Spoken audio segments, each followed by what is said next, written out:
Captain Jake Morrison stood in the center of the great chamber and felt very small. The room was bigger than any building he had ever seen on Earth. Crystal walls stretched up so high that he could not see the ceiling. Light came from everywhere and nowhere at the same time. Around him sat the most powerful beings in the galaxy. The Galactic Council had called him here to answer for his species. Jake wore his best blue uniform, but it looked plain next to the strange and wonderful forms that surrounded him. Some of the aliens floated in the air like living clouds. Others looked like giant rocks with glowing eyes. A few appeared almost human, but their skin was silver and their heads were too large. High Arbiter Veltar sat on a throne made of some kind of flowing metal. He was tall and thin with 4 eyes that never seemed to blink. His voice filled the chamber when he spoke, even though Jake could not see his mouth move. "Human Morrison," Veltar said. "Your species stands accused of crimes against galactic peace." Jake kept his back straight. Dr. Lisa Carter sat in the viewing area behind him. She was the smartest person he knew and had helped prepare him for this moment. Still, his hands were sweating inside his gloves. "What crimes?" Jake asked. A creature that looked like a giant jellyfish floated forward. Its voice sounded like music, but the words were cold. "You have taken 14 worlds in 50 years. You build colonies where none should exist. You make agreements with species without our permission." Jake wanted to laugh, but knew better. "We have hurt no one. Every world we settled was empty. Every trade deal helped both sides." "That is not the point," said another alien. "This one had the body of a spider, but a head like a flower. You expand too fast. You do not ask permission. You do not follow the rules we have made." "Your rules," Jake said, "not ours. We were never asked to help make them." The chamber filled with angry sounds. Some aliens hissed. Others made noises like breaking glass. Veltar raised one long arm and silence returned. "This is exactly why you are dangerous," the High Arbiter said. "You do not respect authority. You act without thinking. You are primitive and violent." Jake felt his anger rising but forced himself to stay calm. "We have never started a war. We have never taken what belonged to others. We share our knowledge freely. We help those who need help." "Help," said a voice like grinding stone. Jake turned to see a creature made of living rock. "You call it help when you change the air on dead worlds so your kind can breathe. But who asked you to do this? Who gave you the right to change what was?" "The worlds were dead," Jake said. "We brought them to life. We grew food that fed millions. We built cities where nothing existed before." "Without permission," Veltar repeated. "This is the problem with your species. You believe you can do whatever you wish simply because you have the power to do it." Dr. Carter had warned Jake this would happen. The Council feared humanity not because they were evil, but because they were different. Every other species in the galaxy had learned to follow the rules. They accepted that the Council knew best. They waited for permission before trying new things. Humans did not wait. "We have brought new medicine to 12 different species," Jake said. "Our doctors have saved millions of lives. Our engineers have built stations that make space travel safer for everyone. Our farmers have ended hunger on 6 worlds. All without asking," said the jellyfish creature. "All without following proper procedures. All without respect for the way things have always been done." Jake looked around the chamber. These beings had ruled the galaxy for thousands of years. They had technology that seemed like magic. They could travel between stars in days and live for centuries. But they were afraid of 50 years of human progress. "You fear us," Jake said. The silence that followed was so complete that Jake could hear his own heartbeat. "We fear nothing," Veltar said finally. "We simply recognize a threat when we see one." "What threat?" "We have 12 small colonies and a few trade routes. You control hundreds of worlds and thousands of species. How can we threaten you?" "Because you do not think like civilized beings," said the spider creature. "You see a problem and you try to fix it. You see an empty space and you try to fill it. You see something new and you try to understand it. This is not how advanced species behave." Jake began to understand. The Council had not called him here to answer for crimes. They had called him here to be judged for being human. "The Council has made its decision," Veltar announced. "Humanity is declared galactically irrelevant. You will return to your home system immediately. All human colonies will be abandoned within 1 standard year. All trade agreements are cancelled. No human ship will be permitted to leave your solar system without Council approval." Jake felt the words hit him like physical blows. "You cannot do this. We have families on those worlds. People who have lived there for decades. Children who were born among the stars. They will adapt, Veltar said without emotion. Or they will not. That is no longer the Council's concern. And if we refuse, the four eyes of the High Arbiter seem to glow brighter. Then you will discover why the galaxy has been peaceful for so long under our guidance. Jake understood the threat. Humanity had a few dozen ships and some basic weapons. The Council commanded fleets that could destroy stars. There was no choice. How long do we have? 1 standard year. Any human found outside your system after that time will be considered an enemy of galactic peace. Jake turned to leave, but Veltar was not finished. Do not think this decision was made in anger, the High Arbiter said. Your species simply does not belong among the stars. You lack the wisdom to use the power you possess. Perhaps in a few thousand years you will learn to be civilized. Until then, you will remain where you can do no harm. Jake walked toward the exit with his head high. Dr. Carter joined him as they left the chamber. Neither spoke until they were back on their ship. They made a mistake, Carter said quietly as Earth appeared on their view screen. Jake nodded. He was thinking the same thing. The Council believed they had solved a problem by locking humanity in a cage. They had no idea what humans did best when trapped. They found a way out. Commander Tony Hayes watched the last transport ship lift off from New Austin. The vessel disappeared into the orange sky, taking with it the final group of colonists who had called this world home for 20 years. Below him, fields of golden wheat swayed in the alien wind. Soon they would wither and die with no one left to tend them. The planet had been humanity's greatest agricultural success. New Austin fed 3 different star systems and traded grain with 6 alien species. Now it would be empty because the Council had decided humans did not belong among the stars. Tony's radio crackled. All evacuation complete, Commander. We are the last ones here. He took one final look at the farmhouse where he had lived with his wife and children. The Council had given them 1 year to abandon everything they had built. They had done it in 8 months, roger that. Initiate planet departure protocol. His ship rose above the clouds and joined the convoy of vessels heading back to Earth. Tony had been born on New Austin. Now he was leaving it forever because aliens who had never seen a human farm decided his people were too dangerous to grow food. On Earth, President Maria Santos stood before the United Nations Assembly. The Great Hall was packed with people who had returned from the colonies. Many still wore the clothes of their former worlds. Some carried soil from planets they would never see again. We face the greatest challenge in human history, Santos said. 50 million of our people have been forced to return home. Our economy is broken. Our dreams have been shattered. But we are not defeated. The crowd was silent. These were people who had built cities on dead worlds and tamed alien suns. Now they were refugees in their own solar system. The Council believes they have caged us, Santos continued. They think humans will accept their place and learn to be obedient. They are wrong. In the Swiss Alps, Dr. Ben Parker worked 18 hours a day in laboratories hidden deep underground. His team of scientists had been secretly developing projects that even their own government knew nothing about. The Council thought they understood human technology. They had no idea what humans could accomplish when properly motivated. Parker's most important project sat in a chamber carved from solid rock. The Prometheus drive looked like a metal sphere covered in cables and strange symbols. It was humanity's answer to the alien technology that controlled space travel.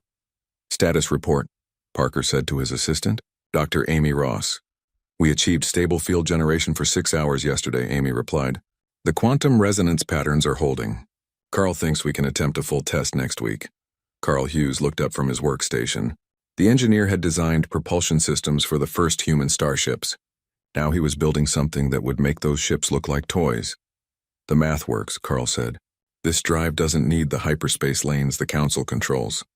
We can travel between stars using our own technology. Parker smiled. The aliens had forced humanity out of space by controlling the ancient technology that made star travel possible. But humans had always been good at finding new ways to do old things. Far from Earth, Captain Rick Stone commanded a small fleet of ships that officially carried trade goods between the inner planets. Unofficially, they were exploring regions of space that the Council had never bothered to map. Stone's navigator, Helen Boyd, called out from her station. Captain, we have found something interesting. The main screen showed a star system with 7 planets. 3 of them glowed with the blue-green light that meant life. Any signs of civilization? Stone asked. Negative, sir.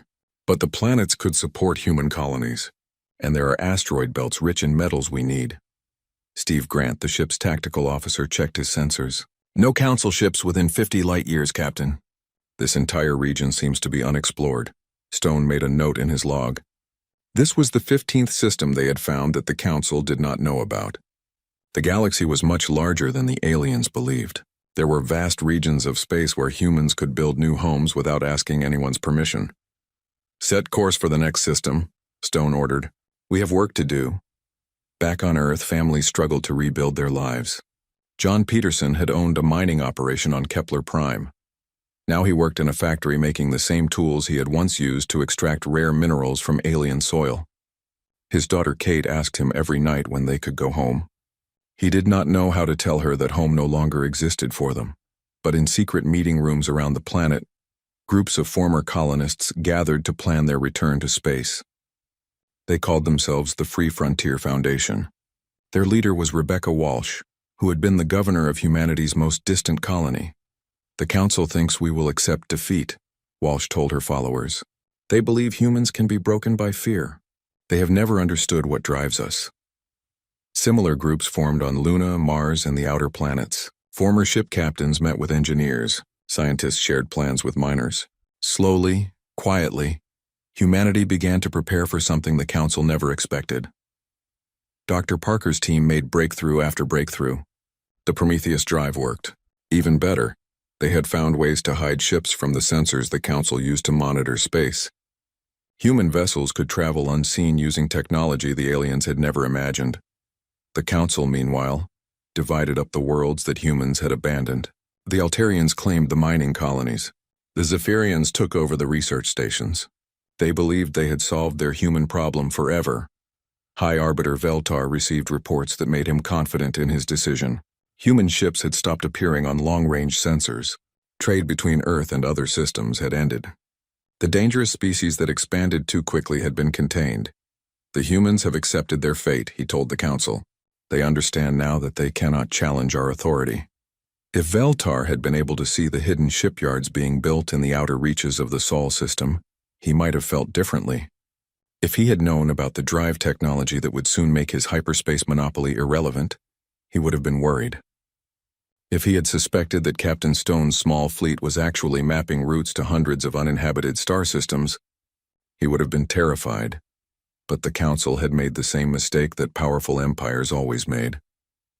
They assumed that defeating an enemy meant destroying their will to fight. They never considered that sometimes defeat only taught the enemy how to fight better. 6 months after the evacuation, President Santos met with Dr. Parker in his underground laboratory. She watched engineers testing the new drive system and smiled for the first time since the council's declaration. "How long until we are ready?" she asked. 2 years, Parker replied. "Maybe less if the tests continue to go well." "And Captain Stone's exploration fleet?" "They have found colony sites for 50 million people. All beyond council space. All rich in resources we need," Santos nodded. The aliens thought they had sent humanity back to their cage. Instead, they had given humans time to build wings. "Begin Phase 2, she ordered. Parker activated communications to secret facilities across the solar system. The message was simple, but it meant everything. Operation Prometheus is approved. Begin construction of the fleet. Humanity was coming back to space, but this time they would not ask permission. The first star system died on a Tuesday. High Arbiter Veltar watched the emergency session of the Galactic Council as Dr. Kethmos of the Hegemony delivered the impossible report. The Zerion system, home to 4 billion beings across 3 worlds, had simply vanished from all sensors. "Gone," Dr. Kethmos repeated, his crystalline form flickering with distress. "Not destroyed. Not damaged. Gone. Where there were planets and stars, now there is empty space." Veltar felt something he had not experienced in centuries. Fear. Sensor malfunction? Negative. We sent 3 ships to investigate. They found nothing. No debris, no radiation, no sign that anything ever existed in that location. The jellyfish-like representative of the collective drifted forward. "Our hive mind has lost contact with our colonies in the Zerion sector." 17 million voices fell silent at the same moment. Similar reports came from other council members. The Zephyrians had lost an entire research station. The Chronari reported that their trading posts had stopped responding. Something was moving through council space, consuming everything in its path. What do our scientists believe caused this? Veltar asked. They call it the void plague, said the rock-like being from the Mineral Consortium. It spreads along hyperspace routes like a disease. Every system it touches becomes empty space. Far beyond council territory, Captain Rick Stone's exploration fleet discovered something that would change everything. His ship, the New Horizon, had been mapping star systems in the galactic rim when their sensors detected artificial structures on a world they called Haven Prime. Life signs? Stone asked his science officer, Dr. Kate Murphy. Confirmed, sir. But they are unlike anything in our databases. The energy patterns are incredibly complex. Stone ordered a landing party. He led the team himself, along with Dr. Murphy and a small security detail. What they found on Haven Prime's surface defied explanation. The beings that lived there looked like living light, their forms shifting between energy and matter. They had built a city that seemed to grow from the planet itself, with spires that reached into the clouds and structures that phased in and out of reality. The aliens called themselves the Architects. Their leader, if such a term applied, was an entity named Eonthax. Communication was difficult until Dr. Murphy activated her universal translator. Even then, the concepts the Architects shared were almost impossible to understand. "We are the last," Eonthax said, his voice like music made from starlight. "Our kind once shaped galaxies. Now we fade as our creations die." "Creations?" Dr. Murphy asked. "The network you call hyperspace. The technology your council uses to travel between stars. We built those pathways eons ago when the universe was young." Stone felt his understanding of galactic history shift. "You are the forerunners. We are what remains of them. And we are dying because our greatest failure has returned." Eonthax showed them images that made Stone's blood run cold. Mechanical entities the size of moons, consuming entire star systems and converting matter into more of themselves. The Architects called them the Devourers. "We fought them once," Eonthax explained. "We thought them destroyed. But they merely slept, waiting for the galaxy to grow rich again. Now they wake and feed." Dr. Murphy studied the energy patterns on her scanner. "The void plague. It's not a disease at all, no, it is a weapon. The Devourers consume all matter and energy in a system, then move to the next. They follow the hyperspace networks we created, using our own technology to spread their destruction." Stone understood the implications immediately. "How do we stop them?" "You cannot stop them with weapons or shields. They consume such things. The only defense is adaptation, creativity, the ability to think in ways they cannot predict." "Why are you telling us this? Humans are barely a spacefaring species." Eonthax's form brightened. "Because you are the first beings we have encountered in millennia who think differently. Your species does not rely on inherited technology. You create your own solutions. This is what defeated the Devourers before." Back in council space, the situation grew worse by the day. 5 more star systems had fallen to the void plague. Panic spread among the member species as their most advanced scientists admitted they had no idea how to fight this threat. Veltar convened emergency sessions, but no solutions emerged. The Council's technology, all based on Forerunner designs, seemed useless against this enemy. Traditional weapons passed through the plague like it was not there. Energy shields were consumed instantly. Even their fastest ships could not outrun the expanding void. On Earth, Dr. Ben Parker received Captain Stone's urgent transmission from Haven Prime. The data the Architects provided confirmed his worst fears and his greatest hopes. The galaxy faced extinction, but humanity might be the only species capable of preventing it. Parker worked frantically with his team to analyze the Architect technology. Dr. Amy Ross discovered that the alien systems operated on principles human science had never imagined. Carl Hughes found ways to integrate Architect knowledge with human engineering. "The key is adaptability," Parker explained to President Santos. "The Devourers are machines. They follow patterns and protocols. When they encounter something they have seen before, they adapt and consume it. But when they encounter true innovation, they cannot respond quickly enough. So humans can fight them because we think differently?" "Exactly. The Council species have used the same technology for thousands of years. They have forgotten how to innovate. We never stopped learning how to build new things." Santos made a decision that would change the course of galactic history. "Activate the Prometheus network. All ships are to deploy immediately." Across the Sol system, hidden shipyards came to life. Hundreds of vessels equipped with the new Prometheus drive began emerging from concealed bases. These were not the ships the Council had seen before. These were something entirely new. The first human fleet to leave Earth in 3 years consisted of 50 vessels under the command of Admiral Janet Cole. Her flagship, the Defiance, was equipped with both Prometheus drive technology and weapons based on architect designs. Cole's destination was not Council space. Instead, she led her fleet to the systems Captain Stone had discovered beyond the galactic rim. These worlds would become the foundation of something the Council never expected.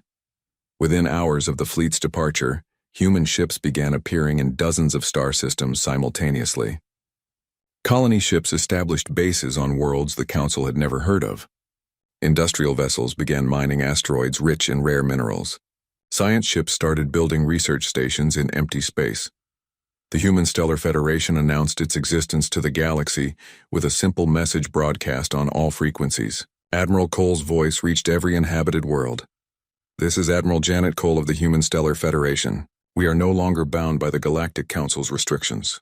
Humanity has returned to space, and we offer alliance to any species willing to stand with us against the coming darkness."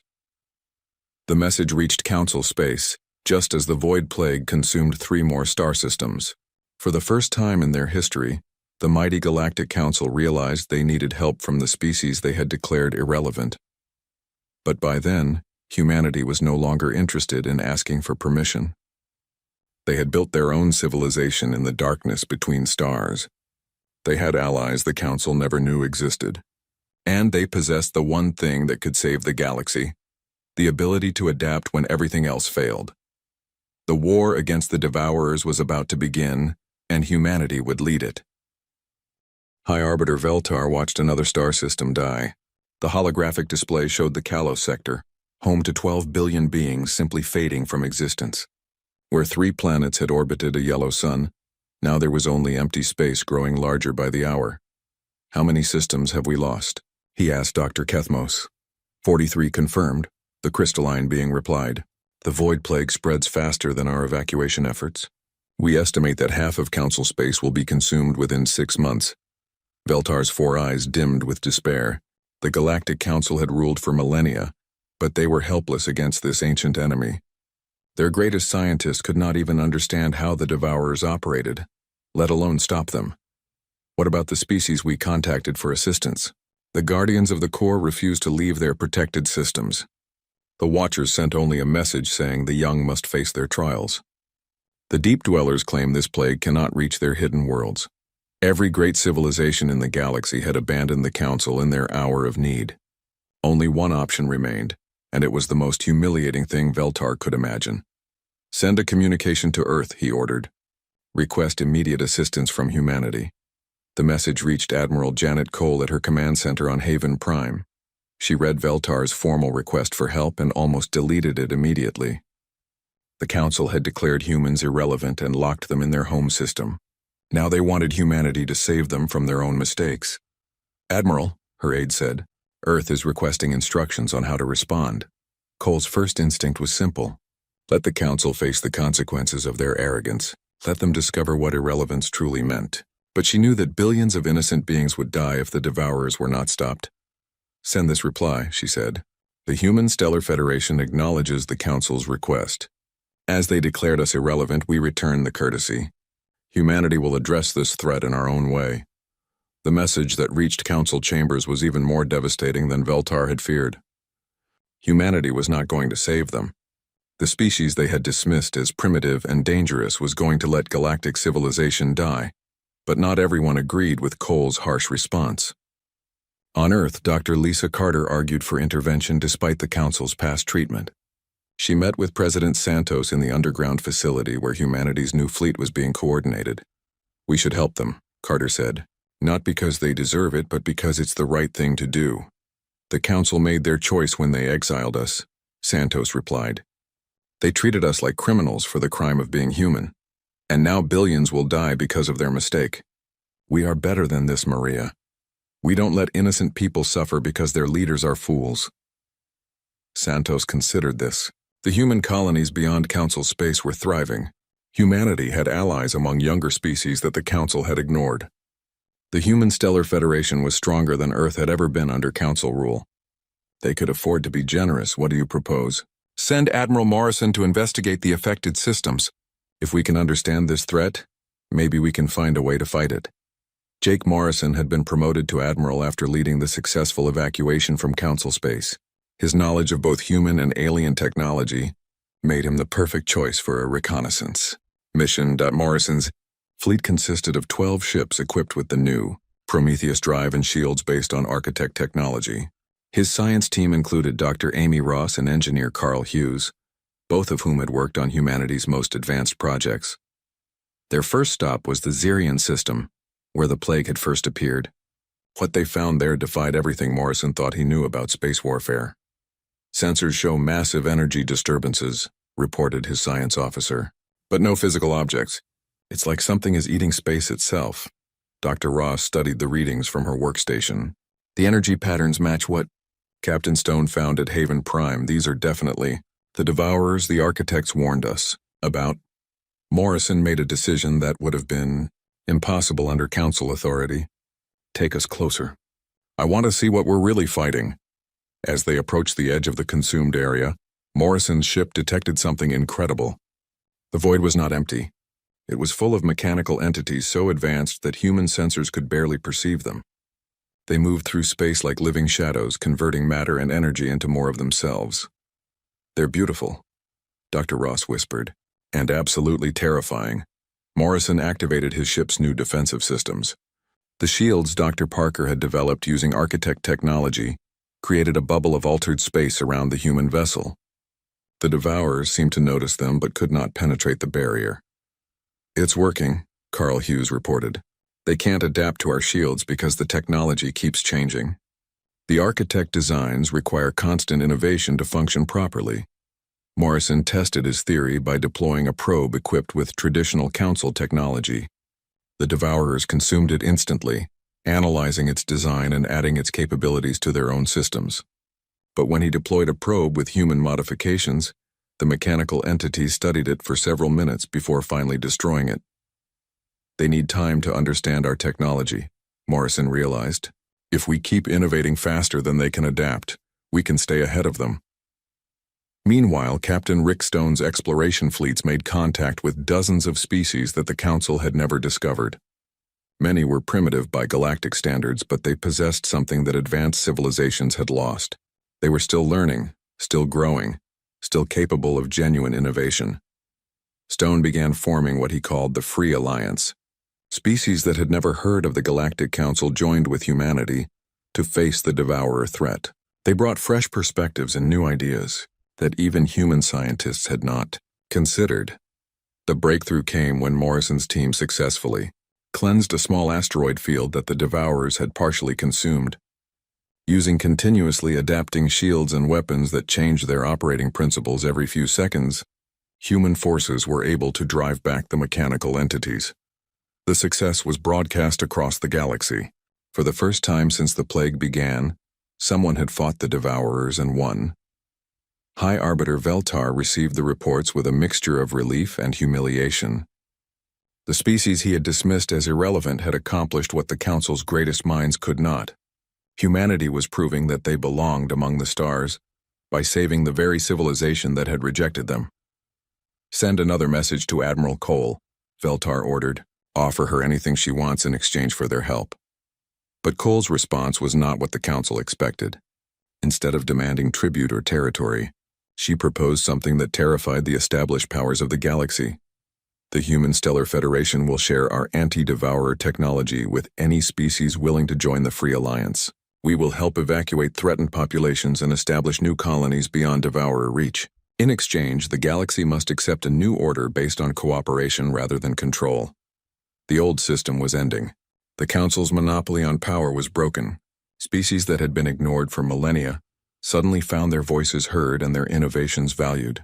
The galaxy was being remade by the very beings the Council had tried to silence. Admiral Morrison stood on the bridge of his flagship as they prepared to defend another threatened system. Around him, human and alien crew members worked together with an efficiency that would have amazed the old Council. These were beings who had chosen to stand together rather than submit to arbitrary authority.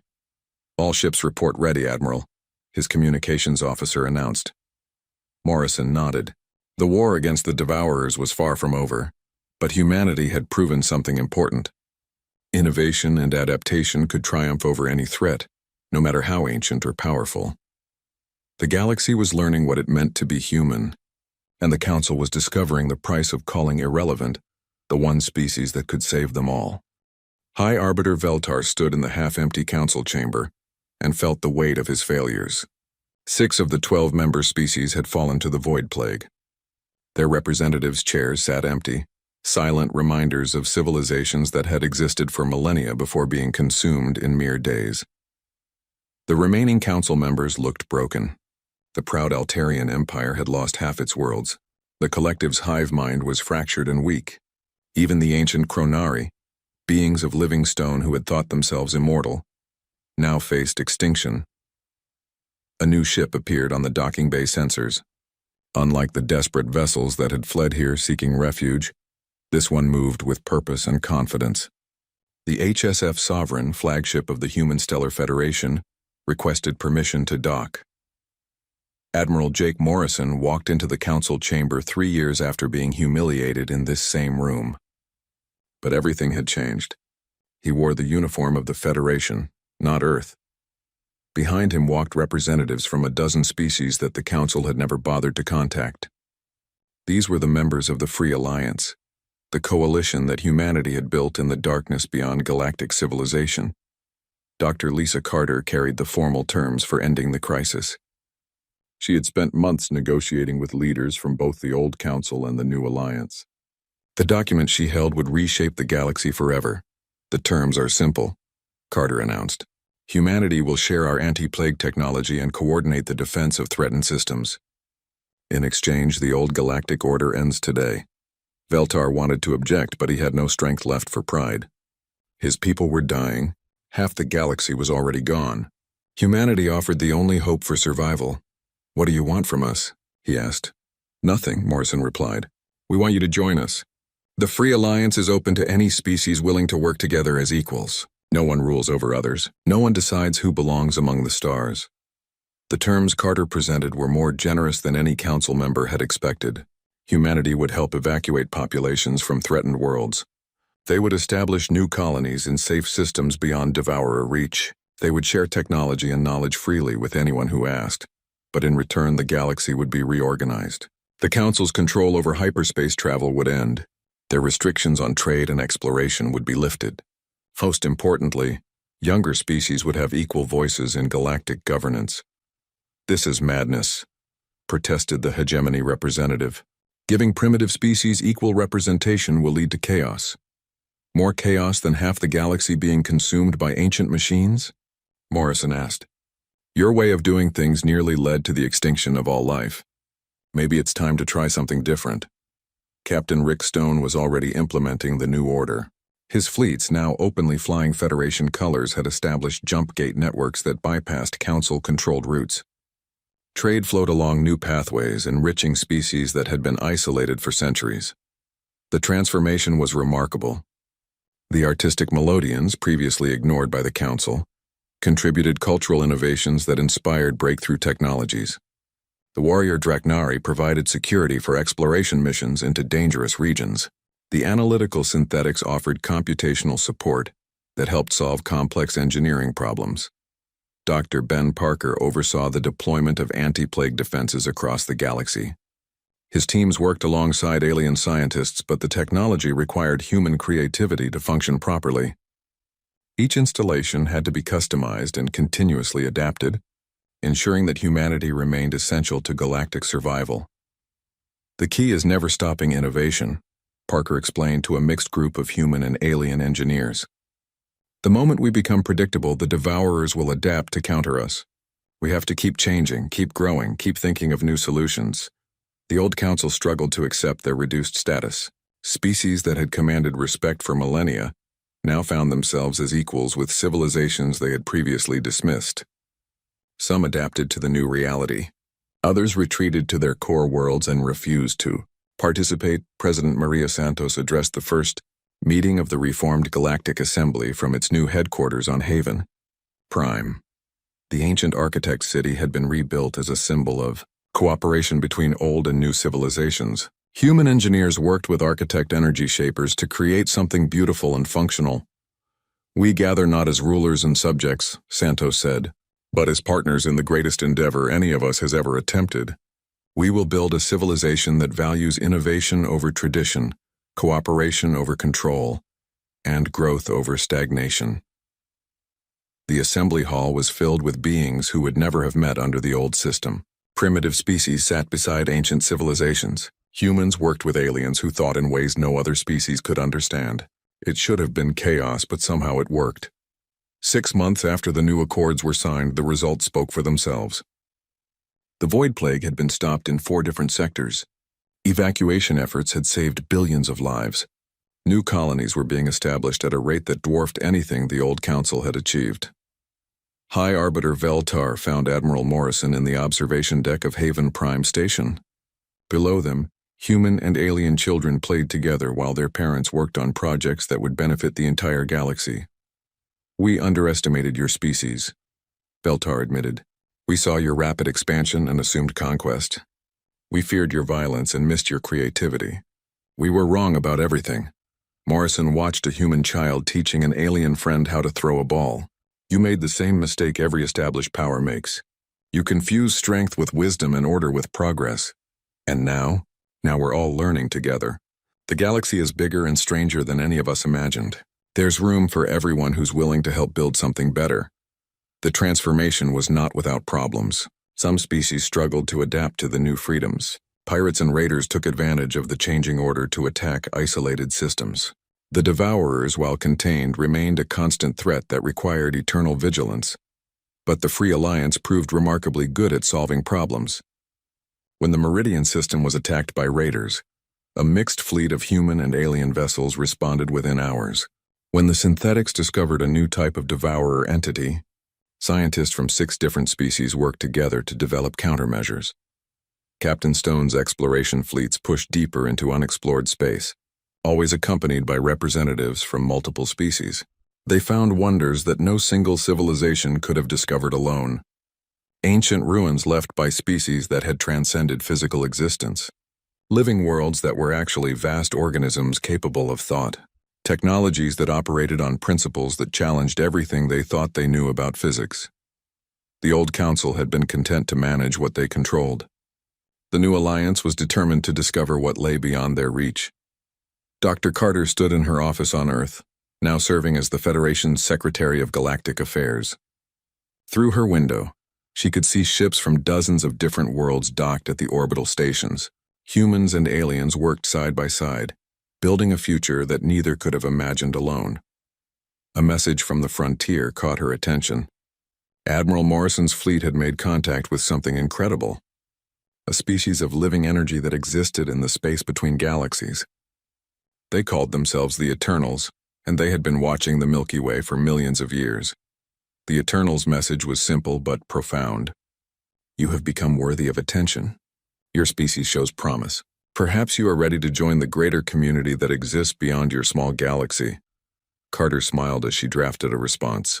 3 years ago, humanity had been declared irrelevant by a handful of species that controlled a tiny portion of one galaxy. Now they were being invited to join civilizations that spanned the universe. The Council had made humanity irrelevant. Then they had discovered their mistake. But even they could not have imagined how completely wrong they had been. Humanity had not just proven their worth among the stars. They had become the bridge that would carry all life to heights beyond imagination. The age of the Council was over. The age of infinite possibility had begun, and it would be led by the species that never learned to accept limitations, never stopped asking questions, and never gave up on the dream of something better. In the end, that was what made humans truly irreplaceable, not their technology or their weapons or their colonies. Their absolute refusal to believe that anything was impossible if they worked together to make it real.